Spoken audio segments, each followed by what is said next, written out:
اللہ نور السماوات والارض مثل نوره كمشكاة فيها مصباح المصباح في زجاجة الزجاجة كأنها كوكب دري يوقد من شجرة مباركة زيتونة لا شرقية ولا غربية يكاد زيتها يضيء ولو لم تمسسه نار نور على نور يهدي الله لنوره من يشاء ويضرب الله الأمثال للناس والله بكل شيء عليم۔ اللہ ہی نور ہے آسمانوں اور زمین کا۔ نور کیا چیز ہے؟ نور سے مراد وہ چیز جس کی وجہ سے اشیاء کا ظہور ہوتا ہے، جس کی وجہ سے چیزیں پہچانی جاتی۔ مثلا اس وقت آپ دیکھ رہے ہیں کہ ہماری نگاہیں بہت سی چیزیں دیکھ رہی ہیں۔ یہ کیوں کر ممکن ہے؟ نور کی وجہ سے۔ ایک ہماری آنکھوں کا نور ہے جو باطنی ہے، اور ایک ظاہری یا خارجی نور ہے۔ اگر ان دونوں میں سے کوئی ایک بھی نہ ہو تو کیا ہوتا ہے؟ ہم دیکھ نہیں سکتے۔ دیکھنے کے لیے کیا چاہیے؟ نور چاہیے۔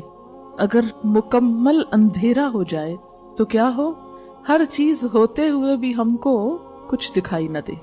تو دنیا میں آسمانوں اور زمین میں جو کچھ ہے اللہ تعالی ہی کا پیدا کردہ ہے، اللہ تعالی ہی کے اذن سے اپنا کام کر رہا ہے۔ اور نور سے مراد علم بھی ہے، علم، ہدایت، اور اس کا اپوزٹ کیا ہے؟ جہل۔ علم کا اپوزٹ جہل، اور جہل کس کو کہتے ہیں؟ لا علمی کو، جو تاریکی اور ظلمت ہے۔ رکوع کے ابتداء میں نور کی بات ہے اور آگے جا کر اندھیروں کی بات ہے۔ دونوں کنٹراسٹ دکھا دیے گئے کہ نور سے کیا حاصل ہوتا ہے اور اندھیروں میں کیا نقصان ہے۔ تو ہم دیکھتے ہیں کہ اللہ تعالیٰ نے ہماری ہدایت کے لیے اور ہمارے فائدے کے لیے مختلف چیزوں کو کس طرح بیان فرمایا ہے۔ اللہ نور السماوات والارض، اللہ نور ہے آسمانوں اور زمین کا۔ نور سے مراد اگر ہم یہاں ہدایت لیں تو معنی کیا ہوگا کہ اللہ تعالیٰ کی ذات ہی ہدایت کا سرچشمہ ہے۔ پوری کائنات کے لیے ہدایت کا انتظام اللہ تعالیٰ نے کیا ہے۔ سورج چمک رہا ہے، کس نے اس کو چمکایا؟ وہ اپنی ایک مخصوص رفتار سے اپنی گیلیکسی کے اندر اپنے پورے سولر سسٹم کے ساتھ رواں دواں ہے۔ کس نے اس کو یہ راستہ دکھایا؟ کس نے اس کو یہ صلاحیت بخشی؟ اللہ نے۔ آسمانوں پر جو کچھ ہے وہ اللہ تعالیٰ کی رہنمائی میں کام کر رہا ہے۔ اس کی دی ہوئی ہدایت اس کے بتائے ہوئے راستے پر گامزن ہے۔ زمین پر جو کچھ ہے، خواہ وہ نباتات ہیں، خواہ پہاڑ ہیں، خواہ کوئی اور چیز ہے، وہ سارے کے سارے کس کی بتائی ہوئی، کس کی دی ہوئی روشنی اور رہنمائی میں اپنا کام کر رہے ہیں؟ اللہ ہی کی۔ تو اللہ نور السماوات والارض، اللہ ہی نور ہے، ہدایت کا، رہنمائی کا ذریعہ ہے ہر اس چیز کے لیے جو آسمانوں میں ہے اور ہر وہ چیز جو زمین میں ہے۔ اور ان تمام مخلوقات میں سب سے بہتر مخلوق انسان ہے، اور تمام انسانوں میں سب سے بہتر انسان صاحب ایمان ہے، جو اپنے خالق کو پہچانتا ہے، اپنے رب کی معرفت رکھتا ہے۔ مثل نورہ، اس کے نور کی مثال، یعنی اس کی ہدایت کی مثال، اس کی اس رہنمائی کی مثال کیسے ہے؟ ایک مثال سے اب وضاحت کی جا رہی ہے۔ کمشکاتن، ایک طاق کی طرح ہے۔ مشکات سے مراد، طاق سے مراد یہاں انسان کا دل ہے۔ فیہا مصباح، یہ بندہ مومن کا دل ہے مشکات۔ فیہا مصباح، اس میں ایک چراغ ہے۔ چراغ سے مراد ایمان کی استعداد ہے، یعنی بندہ مومن اور اس کا دل، اور اس دل میں ایمان آتا ہے تو دل روشن ہو جاتا ہے۔ المصباح، اور یہ چراغ فی زجاجہ، ایک شیشے میں رکھا ہوا ہے۔ زجاجہ کہتے ہیں فانوس کو، شیشے کی قندیل جو بہت چمکدار ہو. آپ نے دیکھا ہوگا کہ چراغ اگر شیشے کے کیس میں ہو زیادہ روشنی دیتا ہے. اب یہ اس ایمان کے لیے مزید ایسی چیزوں کی مثال دی گئی کہ جس سے وہ اور چمکتا ہے، گویا وہ اس کا ماحول ہے، وہ کیس اس کو سراؤنڈ کرتا ہے اس شعلے کو. الزجاجۃ، یہ شیشہ یا فانوس ایسا ہے کأنہا کوکب دری، اتنا کلیئر، کرسٹل کلیئر، اتنا چمکدار، گویا چمکتا تارا ہے. بالکل پیور روشنی ہے اس کی، چھن چھن کے روشنی جیسے ستارے سے نکلتی ہے ایسے ہی اس کے شیشے سے نکلتی ہے. یوقد، روشن کیا جاتا ہے. کیا؟ یہ مصباح ہے، یہ چراغ. کس سے؟ من شجرۃ، ایک درخت سے، مبارکۃ، بابرکت. کس کی طرف اشارہ ہے؟ زیتونۃ، زیتون کے درخت کی طرف. اور زیتون کا درخت بھی وہ کہ لا شرقیۃ ولا غربیہ، جس کا نہ مشرق ہے نہ مغرب ہے، یعنی پہاڑ کی چوٹی پر ہے جس کو ہر طرف سے دھوپ لگتی ہے، نہ مشرق سے کوئی اوٹ ہے نہ سایہ ہے اور نہ مغرب سے. ایسا درخت جو اونچائی پر ہو، جس کو ہر طرف سے روشنی ملے، اس درخت کا تیل نہایت عمدہ ہوتا ہے. گویا اس بندہ مومن کے ایمان کو جس تیل سے روشن کیا جا رہا ہے وہ بہت ہی بہترین، صاف اور شفاف ہے. شیشے کے اندر چراغ ہر طرح کی ہوا کے تھپیڑوں اور ماحول کی کثافتوں سے محفوظ ہے، اور شفاف تیل اس لیے کہ کسی وقت بھی اس کے اندر چونکہ کوئی خرابی نہیں ہوتی تو وہ خوب چمکنے میں مدد دیتا ہے، یعنی شعلہ پھر کبھی ماند نہیں پڑتا. یکاد زیتھا یضیء، قریب ہے کہ اس کا تیل یضیء، روشن ہو جائے. ولو لم تمسسہ نار، خواہ اس کو آگ نہ ہی ٹچ کرے، نہ ہی چھوئے. ولو لم تمسسہ نار یعنی اگر خارجی عوامل نہ بھی ہوں، سارا ماحول بھی مخالف ہو، لیکن اندر کی روشنی اور اندر کا چراغ جلتا رہتا ہے اور انسان کو حق پر، ہدایت پر قائم رکھتا ہے، اپنے رب کو پہچاننے میں مدد دیتا ہے، خواہ چاروں طرف سے کوئی بھی چیز اس کو جلانے، بھڑکانے، سلگانے میں مددگار نہ ہو. نور علی نور، نور پر نور.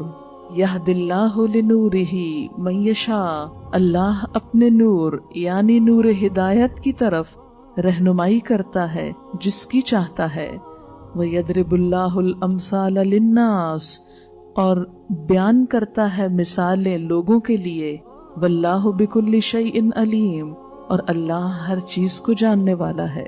یہ ایک حقیقت ہے کہ اس کائنات میں روشنی، ہدایت، نور کا ماخذ، سورس صرف ایک اللہ کی ذات ہے. اسی سے ہر ایک کو روشنی اور ہدایت ملتی ہے. پھر یہ کہ اللہ تعالیٰ نے ہر انسان کو اس طرح پیدا کیا ہے کہ ہر انسان کے اندر فطری طور پر حق کی طلب موجود ہے، اور یہ طلب بہت طاقتور ہے، بہت اسٹرانگ ڈیزائر ہے انسان کی. اگر اس کو ضائع نہ کیا جائے، اس کو مندمل نہ کیا جائے، تو پھر جو ہی کہیں مواقع میسر آئیں، انسان حق کو پہچان کر فوراً اسے قبول کر لیتا ہے.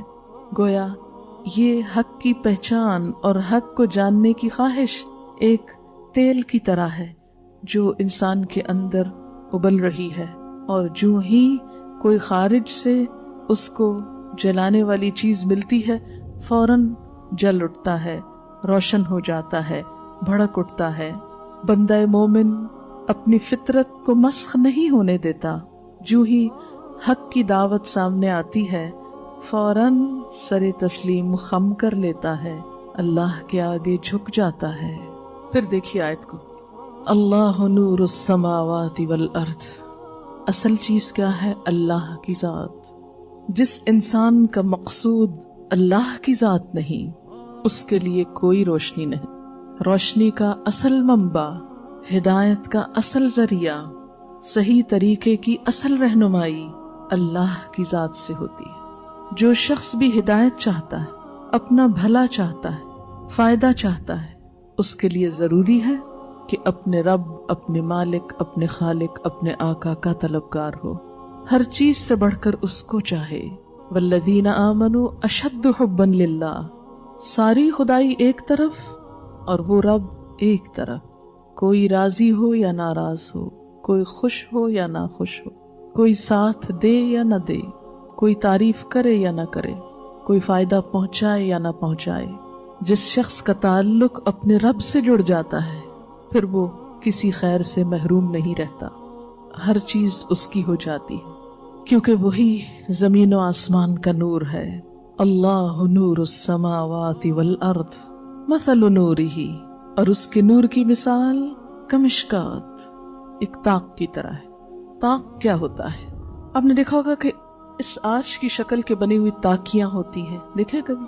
مجھے ایک دفعہ ایک ہاسپٹل میں جانے کا اتفاق ہوا جہاں پر جو کارڈیالوجی ڈپارٹمنٹ تھا، وہاں جب میں نے دل کی تصویر سینے میں رکھی ہوئی دیکھی تو مجھے یہ آیت یاد آ گئی، اگر آپ سینے کے اندر دل کو اپنی اصلی جگہ پر دیکھیں تو بالکل ایسے لگتا ہے جیسے یہاں سے اسی طرح کی شیپ آتی ہے، بالکل تاک کی طرح ہے۔ ڈائفرام جانتے ہیں آپ؟ تو آپ دیکھیے کہ مثل نورہ کمشکات، تو سب سے پہلے مشکات کا ذکر ہے۔ مشکات کہتے ہیں تاق۔ پرانے گھروں میں قلعہ نما جگہوں پہ آپ نے دیکھا ہوگا کہ دیواروں کے اندر اس طرح کارڈ جگہ ہوتی ہے جس میں چیز اور کچھ بڑی ہوئی باہر کو شیلف سی، اس کے اندر عموماً اسی طرح کے چراغ رکھے جاتے تھے، اس کو تاکی بھی بولتے ہیں، تاکی اردو میں تاق کہتے ہیں۔ کمشکاتن، ایک تاک کی طرح، تو گویا وہ اندر کا سینہ ہے، سینے کا جوف ہے یا خول ہے۔ فیہا مصباح، اس میں کیا ہے؟ ایک چراغ ہے، اور وہ چراغ اصل میں کیا ہے؟ مومن کے دل کے اندر ایمان، اس تاک میں وہ رکھا ہوا ہے جس میں ایمان ہے، ایمان کی روشنی ہے، ایمان پھر مصباح ہے۔ مصباح کا لفظ روٹ کیا ہے؟ صاد بے ہے، صبح۔ صبح کس کو کہتے ہیں؟ صبح کو کہتے ہیں، اور روشنی ہوتی ہے اس وقت۔ تو مصباح مفعال کے وزن پر صبح سے یعنی چراغ۔ المصباح فی زجاجہ، یہ مصباح جو ہے، یہ چراغ جو ہے ایسے ہی نہیں، یہ ایک شیشے میں ہے، کیس میں ہے، یعنی جیسے یہ چراغ ہے تو آپ نے دیکھا ہوگا کہ عام طور پر لیمپ کے آس پاس اوپر یہاں سے کھلا ہوتا ہے کیونکہ شعلہ کی وہ دھواں وغیرہ وہاں سے نکلتا نا، تو شیشے کے کیس میں ہوتا ہے۔ آپ کو معلوم ہے کہ شیشے کا یہ کیس کیوں بنایا جاتا ہے؟ چراغ کے لیے، شعلے کے لیے، تاکہ ہوا سے بجھ نہ جائے، اور دوسرا پرپس کیا ہوتا ہے کہ روشنی مزید پھیلے۔ آپ کبھی غور کیجئے کہ جتنے بھی لائٹس کے اوپر خول ہوتے ہیں ان کے دونوں پرپس ہوتے ہیں، ایک تو یہ کہ روشنی کو میگنیفائی کرتا ہے اور دوسرے اس کو پروٹیکٹ کرتا ہے۔ ایون اگر شعلہ نہ بھی ہو تو آپ نے دیکھا ہوگا کہ جو ایمرجنسی لائٹس ہوتی ہیں ان کے اوپر بھی شیشہ لگا ہوا ہوتا ہے، یا گیس کے جو وہ جلتے ہیں بلب سے اس کے اوپر بھی شیشہ ہوتا ہے۔ تو شیشہ اس روشنی کو مزید پیوریفائی کرنے میں اور مزید بڑھنے میں مدد دیتا ہے۔ تو شیشے کی قندیل کیا ہے؟ ایک طرح سے ماحول ہے۔ ایمان کو اگر اچھا ماحول مل جائے تو کیا ہوتا ہے؟ ایک اچھی فطرت کا انسان جس کے سینے میں ایمان کا نور ہے، اس کو اچھا ماحول بھی مل گیا تو کیا ہوا؟ اس چراغ کی روشنی دور دور تک پھیل گئی۔ وہ شخص پھر صرف اپنی ذات میں نہیں جلتا، وہ پورے ماحول کو منور کر دیتا ہے۔ اچھا ماحول انسان کے لیے مددگار ہوتا ہے اس کے خیر کے پیغام کو آگے لے جانے کے لیے۔ اس کو آپ یوں سمجھیے، ہم اپنی ہی مثال سے دیکھتے ہیں کہ مثلاً میں نے اگر قرآن پڑھا، ایک علم حاصل کیا، یہاں بیٹھ کر اس وقت پڑھا رہی ہوں، میرے آس پاس کیا ہے؟ ایک ماحول ہے۔ یہ ماحول کن سے مل کر بنا ہے؟ انسانوں سے۔ وہ کون سے انسان ہیں میرے آس پاس؟ جن کے ہاتھوں میں پھر قرآن ہے۔ تو نور علی نور ہو گیا نا، کہ ایک چراغ سے کتنے چراغ جل اٹھے، اور پھر یہ سارے چراغ اس چراغ کے پیغام کو آگے پہنچانے کے لیے مددگار ہے۔ اگر یہ ماحول میسر نہ آتا مجھ کو تو یہ نور صرف اس سینے میں رہ جاتا۔ تو یہ جو ماحول ملا، پھر یاد رکھیے کہ کبھی تو انسان کو ماحول بنا بنایا مل جاتا ہے اور کبھی اس کو بنانا پڑتا ہے، اور زیادہ تر انسان کو بنانا ہی پڑتا ہے۔ اس وقت آپ کو بنا بنایا مل گیا، لیکن جب آپ اس ماحول سے نکل کر کسی نئے ماحول میں جائیں گے تو اپنی حفاظت کے لیے کہ یہ چراغ بجھ نہ جائے پھر ایک اور ماحول کی ضرورت ہوگی، اور اس کے لیے پھر کوشش چاہیے ہوگی۔ پھر وہ ماحول آپ کی کوشش اور آپ کے منہ سے نکلے ہوئے الفاظ اور آپ کے میسج اور آپ کی تڑپ اور آپ کی خواہش کو پھر آگے پہنچائے گا۔ المصباح فی زجاجہ، الزجاجۃ، اور یہ شیشہ کیسا ہے؟ کأنہا کوکب دری، جتنے زیادہ صاف دل لوگ آپ کو مل جائیں، جتنا زیادہ ایمانی ماحول ہو اتنا آپ چمکیں گے۔ اور اگر منافقوں کی کثرت ہو آس پاس، انسان کے لیے اپنا ایمان بچانا بھی مشکل ہو جاتا ہے بسا اوقات۔ اگر آپ کا واسطہ جھوٹے لوگوں سے ہو، فریبی لوگوں سے ہو، دھوکے باز لوگوں سے ہو، ایسے لوگوں سے ہو جن کے اندر ایمان کی رمق نہیں، تو وہ آپ کے لیے سپورٹ بننے کی بجائے اس شعلے کو بھی بجھانے میں مددگار ہو جاتے ہیں، آپ کے ایمان کے لیے بھی خسارہ ہو جاتے ہیں۔ اس کے لیے کیا ضروری ہے کہ خود زیادہ سے زیادہ اور اپنے آپ کو اسٹرانگ کرنے کی کوشش کریں۔ اللہ تعالیٰ کی مخلوق میں بے شمار مخلوق ایسی ہے جو بہت صاف دل ہے۔ اللہ تعالیٰ انسان کو ایمان کے ساتھ ایک ایسا معیار دیتا ہے کہ دونوں طرح کے لوگ الگ الگ ہونے لگتے ہیں، پہچانے جانے لگتے ہیں، اور جن لوگوں کو ایمان سے دلچسپی نہیں ہوتی وہ خود بخود چھٹ بھی جاتے ہیں، دور بھی ہو جاتے ہیں، اور بالآخر انسان اس بہترین ماحول سے بہترین نتائج پیدا کر سکتا ہے۔ کأنہا کوکب دری، چمکتا تارا۔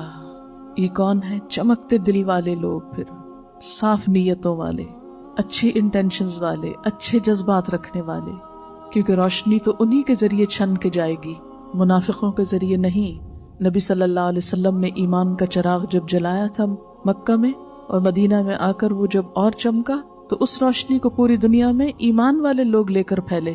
منافق تو اپنی موت آپ مر گئے، ان کی قسمت میں اس دین کی خدمت نہ تھی، اگرچہ وہ اس چراغ کے بالکل پاس تھے، نبی صلی اللہ علیہ وسلم کی صحبت میں بھی ہوتے تھے، لیکن اپنی بدنیتی کی وجہ سے وہ اس سے کوئی فائدہ نہ اٹھا سکے۔ کوکب دری یوقد من شجرۃ مبارکہ مبارکۃ زیتونۃ لا شرقیۃ ولا غربیہ۔ ایمان کا یہ چراغ کہاں سے اپنی طاقت لیتا ہے؟ یہ شعلہ کس کے بل پر جلتا رہتا ہے؟ شجرۃ مبارکۃ زیتونۃ لا شرقیۃ ولا غربیہ، مراد ہے اسلام کا صاف ستھرا علم، حقیقی علم، وحی الہی پر مبنی علم، قرآن اور سنت کا علم، کہ جو اس ایمان کی تقویت کا سبب بنتے ہیں، جس میں کوئی تعصب نہیں، کوئی کسی کے ساتھ عداوت نہیں، لا شرقیہ ولا غربیہ، نہ وہ مشرقی ہے نہ مغربی ہے، نہ اس نے مشرق سے کسی کا اثر قبول کیا اور نہ مغرب سے کسی کا کیا۔ وہ مشرق و مغرب کے ایسوسی ایشن سے بالا ہے، اس کا تعلق نہ ایک گروہ سے ہے نہ دوسرے سے ہے، کیونکہ کسی بھی گروہ سے متعلق ہونا، کسی بھی خاص قسم کے ساتھ تعصب رکھنا، اپنے کو کسی خاص ایک سیکٹ سے وابستہ کر لینا، کسی خاص گروپ سے وابستہ کر لینا، انسان کی بہت سی صلاحیتوں کو بسا اوقات ختم کر دیتا ہے، کیونکہ اگر مقصود اللہ کی ذات ہو تو ہی صحیح روشنی نصیب ہوتی ہے انسان کو، اور اگر مقصود دنیا کا کوئی مفاد ہو، خواہ مال و دولت ہو، خواہ انسانوں کی طرف سے ملنے والا تعاون ہو، یا کوئی اور اغراض ہوں، جب تک اللہ کے نام کو بلند نہ کیا جائے، مختلف انسانوں یا مختلف گروہوں کے نام کو بلند کرنے کی فکر ہو، یا کچھ شخصیتوں کو پروموٹ کرنے کی فکر ہو، تو پھر وہ تیل خالص نہیں رہتا، وہ سورس گدلا جاتا ہے، اور گدلے تیل سے صحیح چراغ نہیں جل سکتا۔ یوقد من شجرۃ مبارکۃ زیتونۃ لا شرقیۃ ولا غربیہ، نہ مشرقی نہ مغربی، صرف اللہ کا۔ یکاد زیتھا یضیء، ایسا تیل، ایسا خالص علم، ایسا خالص دین تو خود بخود دوسروں کی توجہ اپنی طرف مبذول کرا لیتا ہے، وہ تو آپ سے آپ چمک اٹھتا ہے، پہچانا جاتا ہے۔ وَلَوْ لَمْ تَمْسَسْهُ نَارٌ، خواہ کوئی اور اس کو سپورٹ دینے کے لیے آگے بڑھے یا نہ بڑھے، کوئی اور آ کے اس کو جلائے یا نہ جلائے، وہ خالص چیز خود بخود پھوٹی پڑتی ہے۔ وہ تو تیل اپنی پیورٹی کی وجہ سے اتنا چمکدار ہے، گویا خود ایک شعلہ ہے۔ صحیح علم، جس میں کوئی ملاوٹ نہ ہو، جو خالص وحی الہی پر مبنی ہو، جو اللہ رب العزت کی طرف سے آیا ہو، نہ مشرقی ہو نہ مغربی ہو، خاص خطے یا علاقے یا خاص لوگوں کی طرف منسوب نہ ہو، وہ ایسا نور ہے، ایسی نار ہے کہ جس کے اندر خود بھڑک اٹھنے کی صلاحیت ہے۔ نور علی نور، نور پر نور، نور پر نور، ایک نور کے ساتھ دوسرا نور، قرآن کے ساتھ سنت، اللہ کی ذات بھیجنے والی اور اس کا نبی آگے بتانے والا جو اس کا عملی نمونہ تھا۔ لیکن ان سب چیزوں کے ہونے کے باوجود، اتنے صاف چشمے کے بہنے کے باوجود، سب اس سے فائدہ نہیں اٹھاتے۔ یہد اللہ لنورہ من یشاء، اس نور کی طرف تو بس اللہ جس کو چاہتا ہے ہدایت دیتا ہے۔ کس کو دیتا ہے؟ جو یہ نیت لے کر آئے، جس کا مقصود اللہ کی ذات کے سوا اور کوئی نہ ہو، جو شرک سے خالصتاً پاک ہو۔ وَيَضْرِبُ اللَّهُ الْأَمْثَالَ لِلنَّاسِ، اور یہ مثالیں اللہ لوگوں ہی کے لیے بیان کرتا ہے۔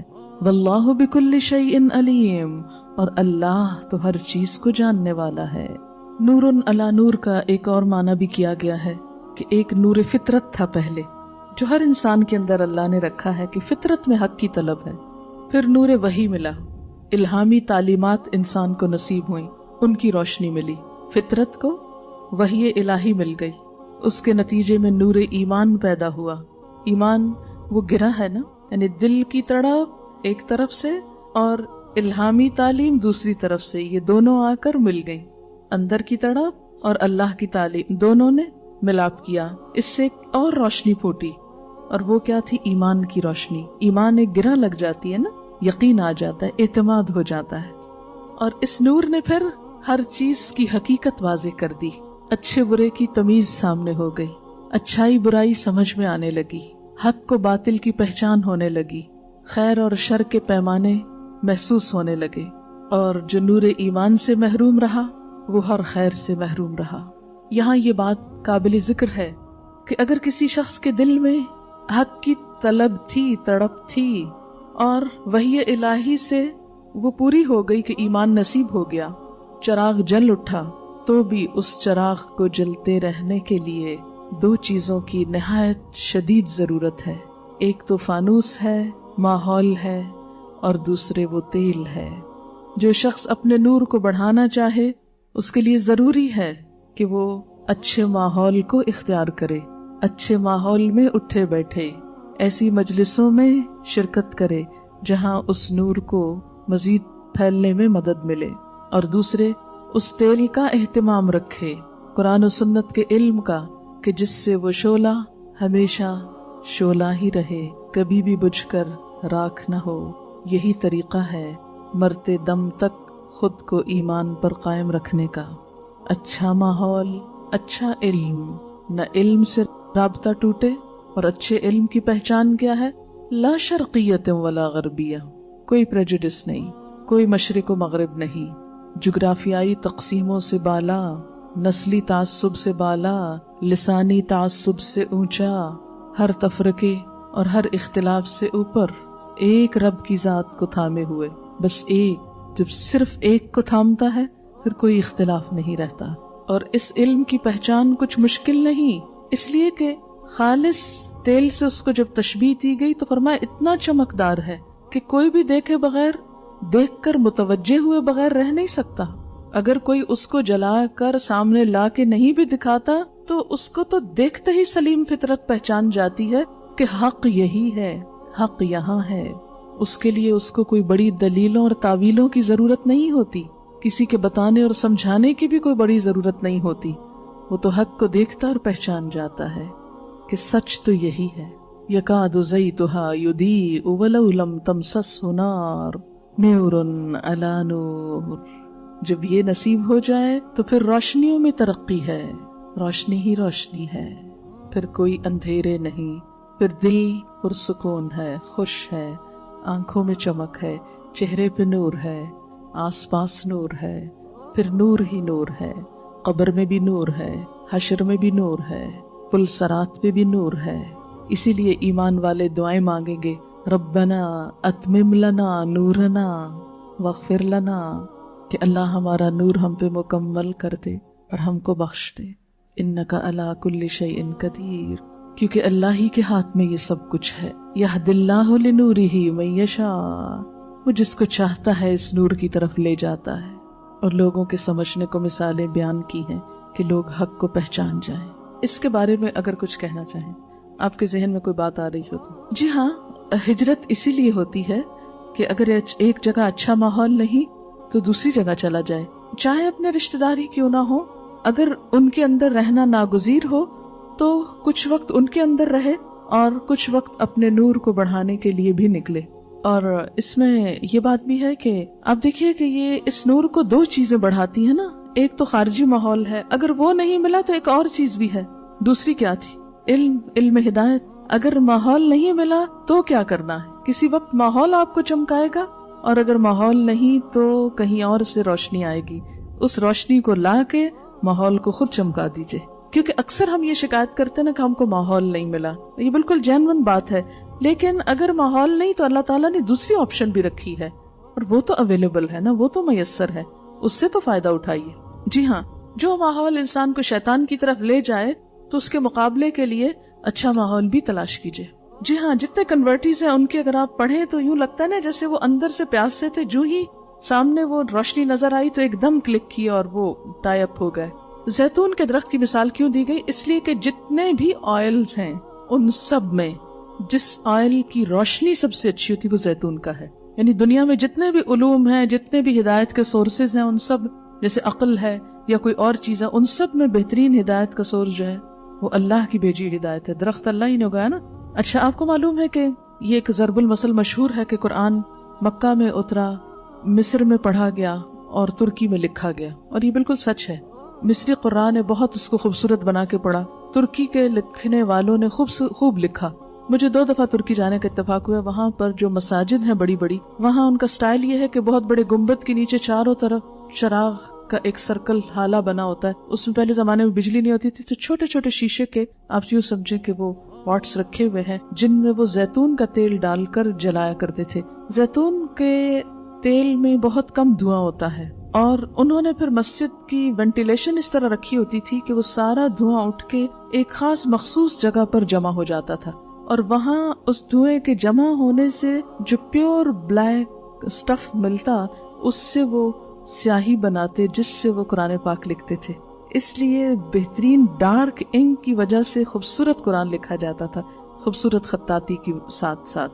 تو زیتون کے تیل میں چمک بھی، صحت بھی، اور اللہ تعالیٰ نے خود فرمایا کہ مبارکتن، اور پیچھے بھی آپ نے پڑھا صبغ للآکلین. اور آپ کو میں نے کہا بھی تھا کہ سوال بھی لکھا تھا آپ کے لیے کہ کون سا طریقہ قرآن میں پتہ چلتا ہے زیتون کے تیل کو بہترین استعمال کیا ہے. سالن کے طور پہ ڈپ کر کے کھانے کا. بہت سی بیماریوں کا علاج ہے، جسمانی بیماریوں کا، تو اسی طرح روحانی بیماریوں کا علاج اس کو وحی الہی سے تشبیہ دی گئی.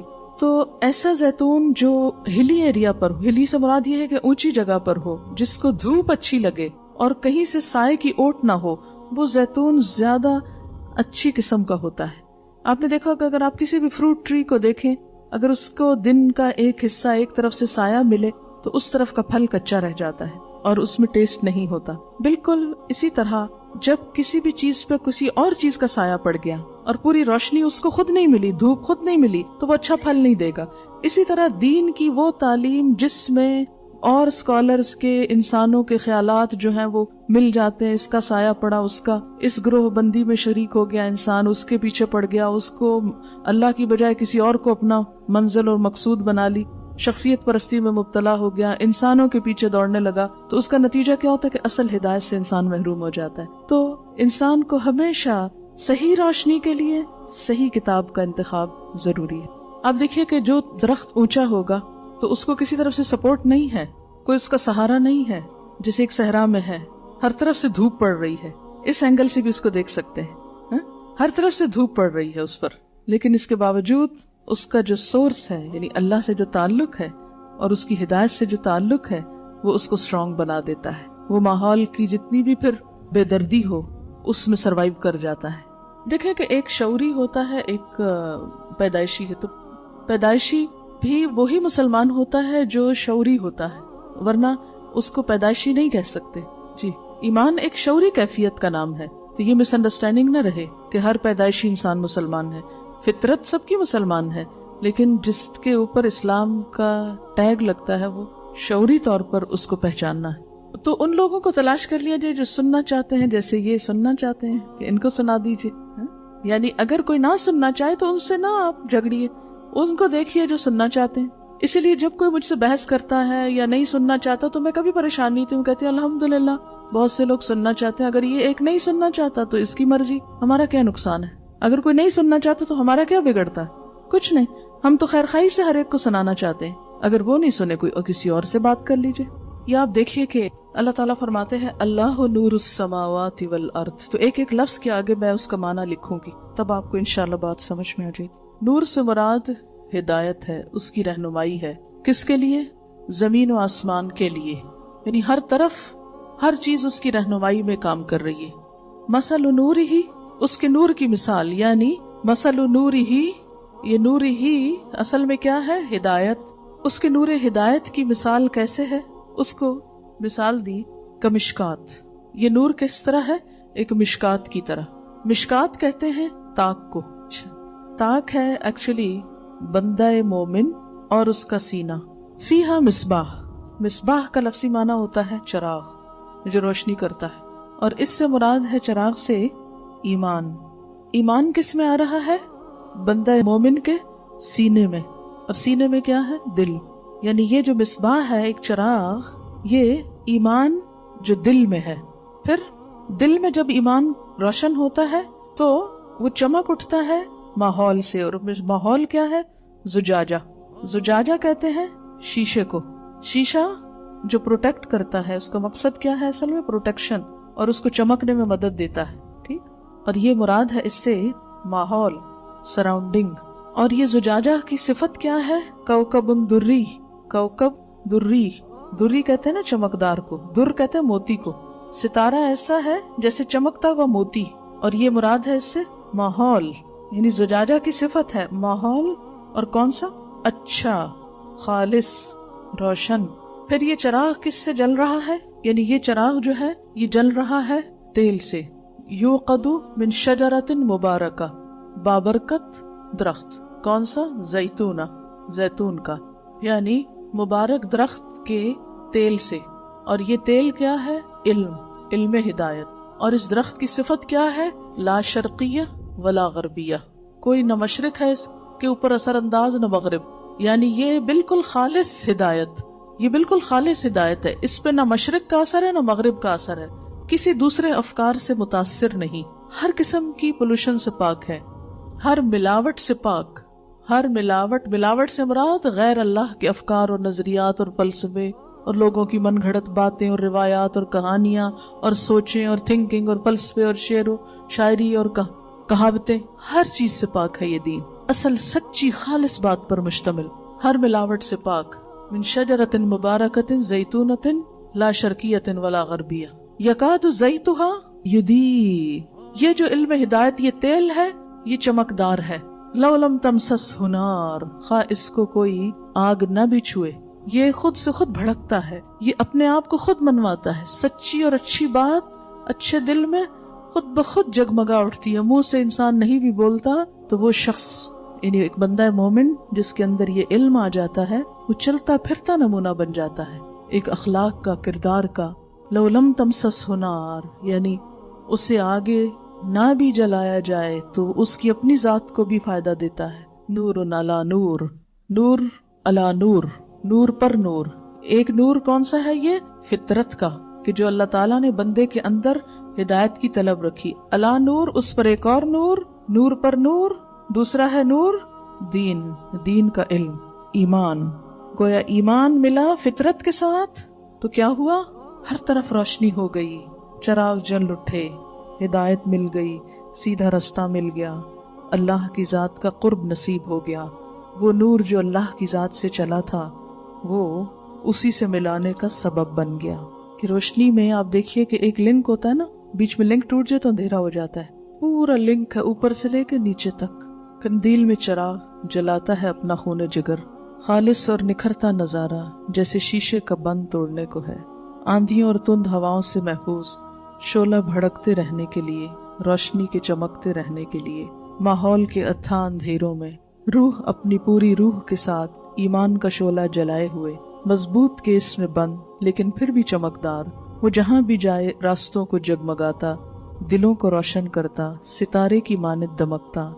یہ بلندیوں کا معجزہ ہے جو اسے اندھیروں کے اس پار دکھاتا ہے، دروازے کھولتا ہے ایک نئی دنیا میں جھانکنے کو، ایک طلسماتی دنیا، کسی کی پہنچ سے پرے، خالص روشنی کے فوارے میں دم، لافانی روشنی، نور، اندھیروں کی موت، نور علی نور۔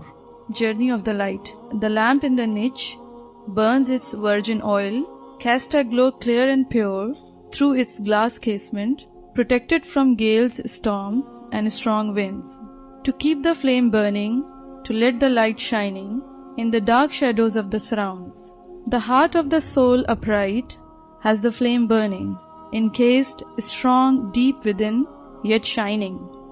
Takes it with him wherever he goes, lighting every pathway, lighting every heart, shining brightly as a star.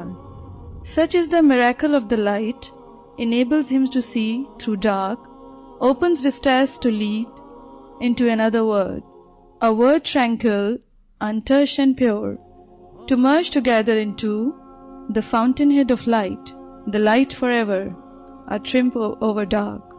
ماحول کا اثر، اگر بچہ نفرت سے جیتا ہے تو لڑنا سیکھتا ہے، شرمساری سے جیتا ہے تو خطاوار خود کو سمجھتا ہے، برداشت کے ساتھ جیتا ہے تو صابر ہونا سیکھتا ہے، نکتہ چینی کے ساتھ جیتا ہے تو نکتہ چینی کرنا سیکھتا ہے، حوصلہ افزائی کے ساتھ جیتا ہے تو خود اعتمادی سیکھتا ہے، تعریف کے ساتھ جیتا ہے تو قدردانی سیکھتا ہے، انصاف کے ساتھ جیتا ہے تو انصاف کرنا سیکھتا ہے، محفوظ ماحول میں پرورش پاتا ہے تو دنیا پہ اعتماد کرنا سیکھتا ہے، پسندیدگی کے ساتھ جیتا ہے تو پسند کرنا سیکھتا ہے، قبولیت اور دوستی کے ساتھ جیتا ہے تو دنیا میں محبت پانا سیکھتا ہے۔ اگر بچے کا مذاق اڑایا جائے تو شرمیلا ہو جاتا ہے۔ تو بات یہ ہے کہ ماحول بہت اثر انداز ہوتا ہے، لیکن اس کے باوجود اگر ماحول نہ بھی ہو تو پھر بھی کیا ہے، ایمان اگر مضبوط ہے انسان کے اندر تو وہ خود بخود چمک اٹھے گا۔ یہ ایک اور بہت اچھا کمنٹ ہے، نور ایمان کے اجزائے ترکیبی، نور فطرت، نور وحی، نور ایمان۔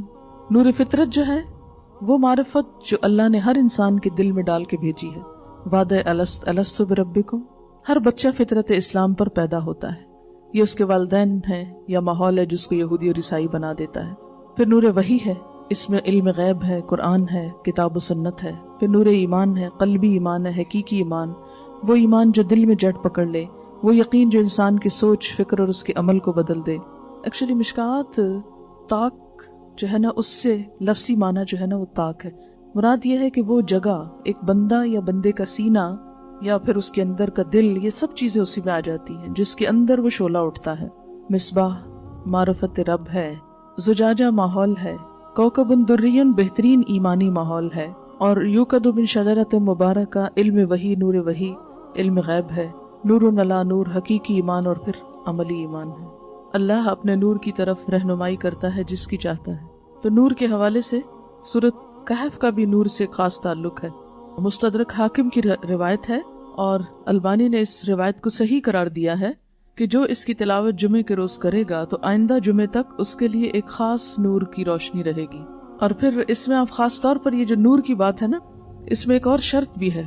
آپ نے فرمایا کہ جس نے سورہ کہف اس طرح پڑھی جس طرح نازل ہوئی ہے، تو اس کے لیے کیا امپورٹنٹ چیز ہے؟ جس طرح نازل ہوئی ہے، یعنی تلاوت کا حق ادا کرتے ہوئے، اس کے لیے قیامت کے دن نور ہوگا۔ اللہ تعالیٰ کا نور زمین و آسمان پر محیط ہے، یہی ہے نا، اللہ نور السماوات والارض۔ اس کو کسی چیز، کسی جگہ میں قید نہیں کیا جا سکتا، محصور نہیں کیا جا سکتا۔ زمین و آسمان کی وسعتیں بھی اس کو اپنے گھیرے میں لینے سے قاصر ہیں۔ یہ وہ سمندر نہیں جس کو کوزے میں بند کیا جا سکے، مگر یہی نور مومن کے دل میں سما جاتا ہے۔ وہ جو ساری زمین و آسمان پر حاوی ہے، جب سمٹ کر ایک مومن کے دل میں محفوظ ہوتا ہے تو اس کو زمین و آسمان کی وسعتیں دیتا ہے جس میں شرقی غربی نہیں رہتا۔ پھر مومن کی پہچان ایسے ہو جاتی ہے، کافر کی یہ پہچان کے آفاق میں گم ہے، مومن کی یہ پہچان کے گم اس میں ہے آفاق۔ بس اس نور کا احاطہ مومن کا دل ہی کر سکتا ہے جس کی تربیت قرآن اور حدیث کی زیر نگرانی ہوئی ہوتی ہے۔ گویا کہ یہ نور ساری کائنات میں پھیلا ہے، مگر اس کی طرف راہ اللہ ہی جس کو چاہتا ہے دکھاتا ہے۔ مومن کے دل کو جس درخت کے تیل سے جلا ہوتی ہے وہ دن رات دھوپ کی سختی کا سامنا کرتا ہے، چنانچہ وہ درخت مضبوطی میں اپنی مثال آپ بن جاتا ہے کہ مشکلات ہی زندگی کو رنگ دیتی ہے۔ چنانچہ اس درخت کا نچوڑ جب مومن کے دل کو دیا جاتا ہے اس کو یہی طاقت اور مضبوطی دیتا ہے کہ اس کی بنیاد اس تیل پر ہے جس کا سورس مضبوط ہے۔ مومن کوکب درین بن کر خود نہیں چمکتا، اس دنیا کے اندھیروں میں اوروں کو بھی راہ دکھاتا ہے، یعنی صرف خود ہی نہیں بلکہ دوسروں کے لیے بھی روشنی کا سبب بنتا ہے۔ یہ انہوں نے بہت اچھی بات کی کہ جب روشنی آتی ہے نا، جاء الحق وزہق الباطل، پھر باطل وہاں نہیں ٹک ہی نہیں سکتا۔ آپ دیکھیں کہ اندھیرے کمرے میں ہو سکتا ہے نقصان دہ چیز پڑی ہو اور آپ کو پتہ ہی نہ چلے کہ یہ نقصان دہ ہے اور آپ لا علمی میں غفلت میں اس کو اٹھا لیں، لیکن جو ہی روشنی ہوتی ہے اور وہ نظر آتی ہے تو پھر ہو سکتا ہی نہیں کہ اس سانپ کو آپ اپنے ساتھ رکھیں، اس کو اٹھا پھینکے گی تو میرے لیے میرا قاتل ہے۔ اس سے پہلے وہی سانپ ہو سکتا ہے آپ کو بہت نرم ملائم کوئی چیز نظر آ رہی ہو یا کوئی رسی نظر آ رہی ہو یا کچھ اور یہ بہت اچھی بات انہوں نے لکھی کہ جب روشنی آتی ہے نا تو انسان کو حق و باطل کا فرق معلوم ہوتا ہے، ایمان آتا ہے تو اچھائی برائی کے پیمانے بدل جاتے ہیں۔ مسند احمد کی ایک حدیث ہے، دلوں کی 4 قسمیں ہیں، دلوں کی 4 قسمیں۔ اب ہمیں دیکھنا ہے کہ ہم کہاں ہیں، ہمارا دل کون سا دل ہے۔ ایک تو صاف اور روشن دل، ایک غلاف دار اور بندھا ہوا جسے آپ کہہ سکتے ہیں گھٹن کا شکار مثلا، ایک الٹا اور اوندھا۔ اب دیکھیں کہ اگر اس چراغ کو آپ اوندھا کر دیں گے کیا نتیجہ نکلے گا؟ آگ بھڑکے گی نا۔ وہی جو روشنی دے رہا تھا سیدھا ہو کر اوندھا ہو کے کیا ہو گیا؟ اچھا اب آپ دیکھیے کہ اگر اس کو اوندھا کر دیا جائے تو یہ تیل سارا کہاں آ جائے گا؟ باہر نکلے گا۔ باہر نکلے گا تو وہ جو آگ ہے وہ کیا ہوگی؟ بھڑک اٹھے گی، اس سے فساد پھیلے گا۔ منافق کا دل ایسا ہی ہوتا ہے نا، منافق صرف فساد پھیلاتا ہے نا۔ اور ایک پھرا ہوا، الٹا سیدھا پھرا ہوا، یعنی سیدھا نہیں، ٹلٹڈ ہے، ڈگمگ ہونے والا۔ پہلا دل تو مومن کا ہوتا ہے جو نورانی ہوتا ہے، دوسرا دل کافر کا ہے بند، اور تیسرا دل منافق کا دل ہے کہ اس نے جانا پھر انجان ہو گیا، ایمان آیا۔ یاد ہے منافق کی صفات جو پہلے سپارے میں آتی، کلما اضاء لهم مشوا فیہ، جب ایک فیض آیا کہ ایمان کی روشنی آئی چل پڑے، 2-4 قدم دین کے راستے میں چلے، اور پھر وَإِذَا أَظْلَمَ عَلَيْهِمْ، جب وہ چراغ ماند پڑا قاموا، پھر وہیں کھڑے ہو گئے جہاں سے چلے تھے۔ چوتھا دل وہ دل ہے جس میں ایمان بھی ہے اور نفاق بھی ہے۔ ایمان کی مثال تو اس میں ترکاری کے درخت کی مانند ہے کہ اچھا پانی اسے بڑھا دیتا ہے۔ اچھا پانی کیا ہوا؟ دین کا علم۔ اور اس میں نفاق کی مثال پھوڑے کی سی ہے کہ خون اور پیٹ سے وہ ابھرتا ہے، گندی چیز سے ابھرتا ہے نا۔ یعنی منافقت کو بڑھانے والی چیز کچھ اور ہے اور ایمان کو بڑھانے والی کچھ اور۔ اب ان میں سے جو غالب آ گیا وہ اس دل پہ چھا جاتا ہے۔ ایمان غالب آ گیا تو منافقت دب گئی، منافقت غالب آئی تو ایمان دب گیا۔ ان چاروں اقسام میں سے اپنے آپ کو ڈھونڈے ہم کہاں کھڑے ہیں؟ کیا پہلی قسم، دوسری قسم نہیں، تیسری قسم، چوتھی قسم کچھ، کیونکہ پورا ایمان نہیں ہے کہ پوری روشنی ہو۔ اب یہ کہ وہ کشمکش جاری ہے نا کہ کس نے غالب آنا ہے۔ اگر دین کا علم یعنی صحیح پانی اس کو ملتا رہا تو وہ درخت کیا ہے؟ بڑھتا چلا جائے گا، مضبوط ہو جائے گا۔ اور اگر وہ نہیں اور اس کی وہ سینچا جا رہا ہے گندے پانی سے، پیپ اور خون جس کو کہا گیا، تو اس سے کیا نکلے گا؟ یعنی ہم اپنے معاشرے میں رہتے ہوئے کہاں سے سینچے جا رہے ہیں؟